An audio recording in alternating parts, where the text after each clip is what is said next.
सुप्रभात बच्चों, कैसे हैं आप सब। उम्मीद करती हूँ आप सब अच्छे होंगे। तो बच्चों, आज की कक्षा में हम पढ़ेंगे अध्याय नंबर 14, जिसका शीर्षक है न्याय प्रिय राजा।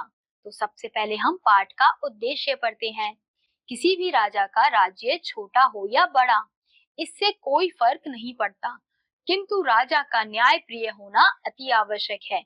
यानी कि हमें इस अध्याय में बताया जाएगा कि अगर किसी राजा का राज्य छोटा है या बड़ा, इससे फर्क नहीं पड़ना चाहिए, उसे न्याय करना चाहिए।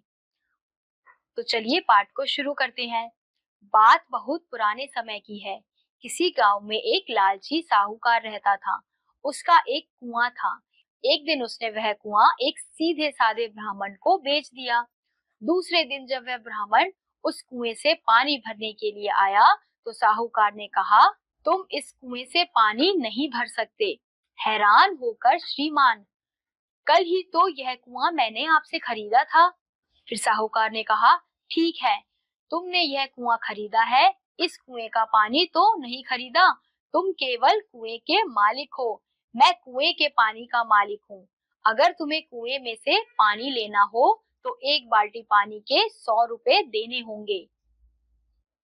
फिर ब्राह्मण मन ही मन बहुत दुखी हुआ।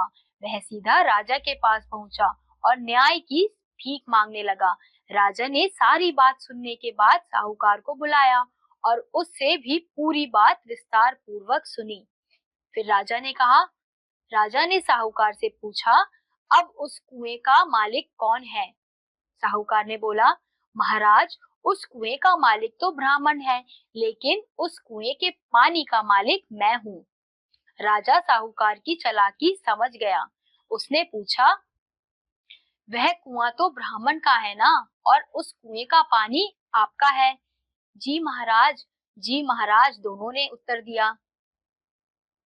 फिर ब्राह्मण के कुएं में आपने अपना पानी क्यों रखा हुआ है? आप अपना पानी वहां से निकाल लें। जब तक पानी की एक बूंद भी उस कुएं में रहेगी, आपको प्रतिदिन किराए के रूप में 1000 रुपए ब्राह्मण को देने होंगे। राजा का फैसला सुनकर साहूकार एकदम हक्का बक्का सा रह गया। वह राजा के चरणों में गिरकर माफी मांगने लगा। मुझे क्षमा कर दीजिए महाराज, आपने मेरी आंखें खोल दी। इस बार तो तुम्हें क्षमा करता हूँ, किंतु फिर कभी किसी को इस तरह कष्ट पहुंचाया तो मैं तुम्हें कारागार में डलवा दूंगा। राजा ने साहूकार से कहा। तो इस अध्याय में हमने देखा कि किस प्रकार से राजा ने अपनी समझदारी से ब्राह्मण और साहूकार के बीच जो बात छिड़ी थी उसको हल कर दिया। तो इसलिए कहते हैं कि हमें हमेशा न्याय करना चाहिए। ये नहीं सोचना चाहिए कि हम छोटे लोग हैं या बड़े लोग हैं, न्याय हमेशा करना चाहिए। जैसे राजा ने ब्राह्मण का सोचा, ब्राह्मण के लिए न्याय किया। अगर राजा अपनी चतुराई से न्याय नहीं करते तो वो साहूकार ब्राह्मण से पैसे लूट लेता, लेकिन राजा ने अपनी समझदारी वहां पर दिखाई और ब्राह्मण को न्याय दिलाया। इसी के साथ आज का ये अध्याय यहीं समाप्त होता है। उम्मीद करती हूँ आपको ये अध्याय समझ आया होगा।